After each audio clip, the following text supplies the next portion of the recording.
भया काय एवढा माल आणलाय? द्या दणका, मोठा काहीतरी दणका द्या आपल्या ग्राहकांना. मित्रांनो, उद्याची तारीख आहे ती 16 नोव्हेंबर आहे आणि आमचे कार्यकर्ते काय बोलतात बघा. मित्रांनो, हे कुठला पापलेट आहे? थापी पापलेट. काय म्हणते ती? थापी पापलेट. काय म्हणते ती? थापी पापलेट. थापी पापलेट जो आहे तो उद्या कुठं कुठं असणार आहे जरा समजून घ्यायचं आहे. याची बाजारभाव जवळजवळ 280, 300, 400, 500 काय पण विकत असतात. पण उद्या हा कुठं कुठं किती रुपयाला असणार आहे ते नंतर सांगतो. इकडे पुढे या अजून बोंबील बघायचा. एक नंबर लाले लाल. कुठला बोंबील? लाले लाल. आणि हा हे बघा हे बघा हे बघा एक कान बांगडा. कुठला बांगडा? कान बांगडा.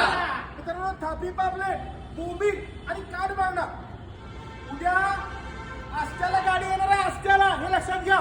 त्यातून पाटणला, इस्लामपूरला, कराडला 4 ठिकाणी बोंबील 180 रुपये किलो 1 किलो फ्री. कान बांगडा 180 रुपये 1 किलो फ्री. आणि थापी कुठला म्हणले? थापी पापलेट फक्त 210 रुपये. किती रुपये? 210 रुपये. तर आम्ही स्पेशल असं बऱ्याच ग्राहकांनी टोळ माशाची मागणी केली होती. लवकरात लवकर टोळ आलेला आहे. बाकीचं आपलं साम्राज्य तुम्हाला दिसत आहे.